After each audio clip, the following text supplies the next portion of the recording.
Hello and welcome to another episode of the UCLA Bruins Insider Podcast.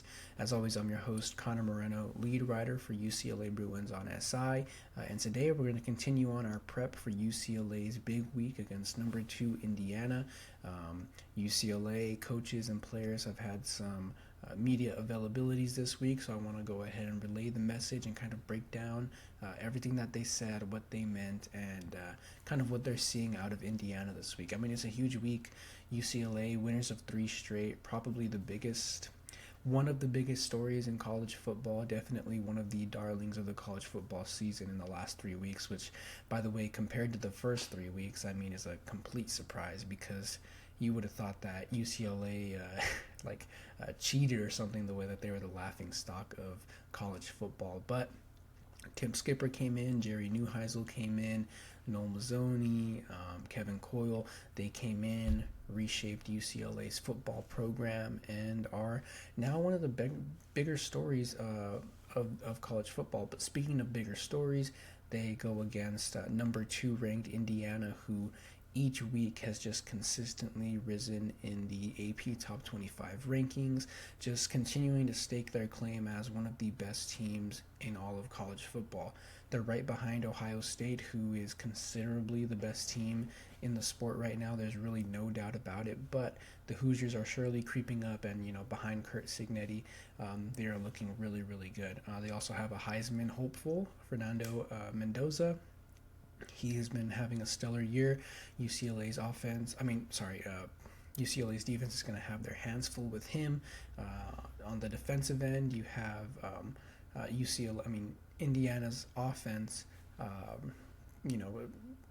a really, I would say, old school kind of and efficient offense. They are not going to play into kind of this college football trickery that we like to see. They're just going to be simple and effective about how they're going to beat you. And that's kind of what Tim Skipper said. So, I mean, what I want to do right now is I want to kind of pull up what Tim Skipper said. He had a media availability on Monday, and he kind of talked about what he saw from Indiana in his early film prep. Obviously, this was on Monday, 2 days after the game, so it's not like he was, fully embedded in his film study. It was only a few days, but he was really open about it, really laid out a whole bunch of stuff of what he saw. He's probably going to tell us a little bit more today, the day you're listening to this, so let's get into it. And by the way, you've already heard it before, but this game is on Fox's big noon kickoff. It's nationally televised. It's going to be a really big game, the biggest of UCLA's season for sure. So hopefully they can, continue that momentum and come up to the plate swinging. So this is kind of where I'm just going to read Tim Skipper's quotes. This is kind of what he started off with. He said, so I started watching film on them yesterday. So I just finished our game real quick from Maryland, and then I moved on to Indiana, and I'm trying to identify a weakness.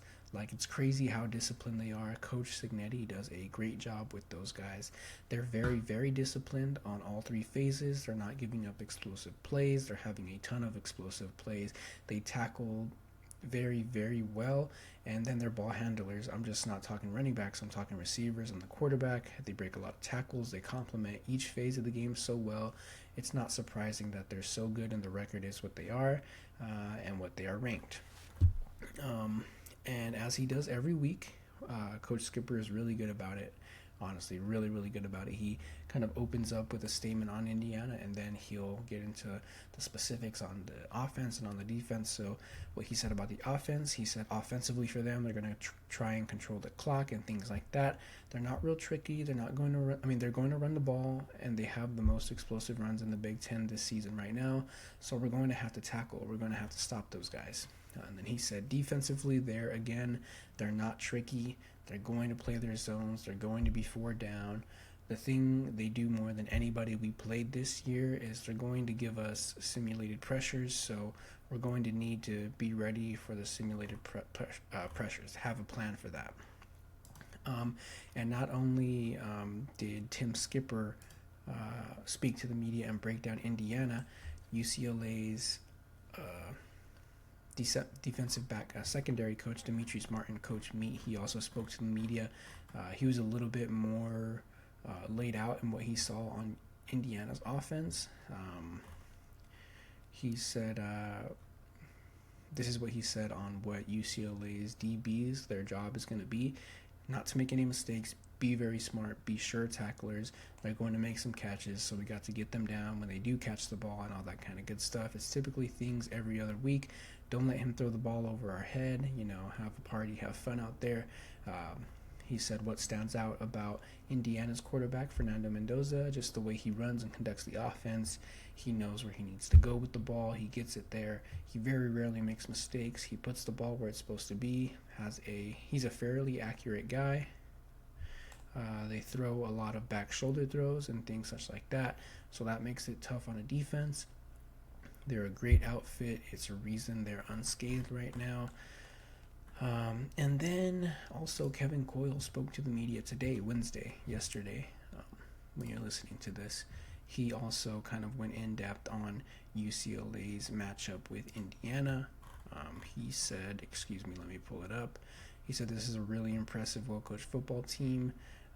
They're old school, which I like because that's kind of what I am, but they play the game the way it's supposed to be played. They don't make mistakes. They don't try to trick you necessarily.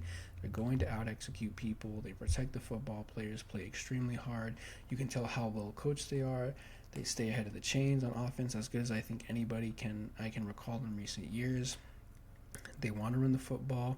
They want to control the clock. They got a quarterback that doesn't make any mistakes. They protect the passer. The running backs run hard, physical guys. Receivers have the ability to turn short passes into explosive plays. So we're going to have to play clearly better than we've played up to this point to be able to slow them down. But we're looking forward to the challenge, and we're having a great week of preparation. So we'll give it our best swing. That's all the UCLA coaches said. I thought we should get into some statistics going into the matchup, just little baby ones. According to ESPN's FPI, Indiana is the 7th best offense in college football. They have an efficiency rating of 84.1.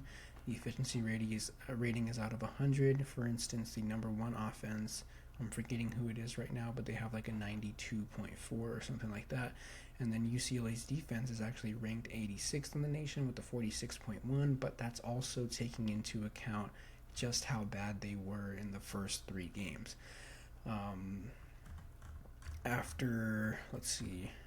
In the 3 games that UCLA played before Kevin Coyle came on, they were giving up 36 points per game.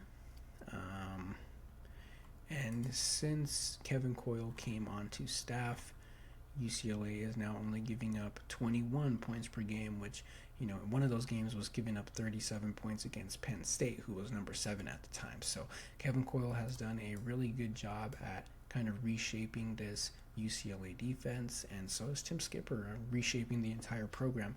I'm looking forward to the game on Saturday. I already gave my predictions. I do think that UCLA is going to lose to the Hoosiers. I just think Indiana is too good of a football team. Coach Skipper wouldn't like to admit it, but I do think that the early start is going to be a difference, even though it wasn't in Michigan. But it's Bloomington, national stage. I just think that Indiana is going to rise to the occasion rather than UCLA falling to the occasion. So, that's all I have for today. Thank you for watching. Thank you for listening to the UCLA Bruins Insider Podcast, and we'll see you tomorrow.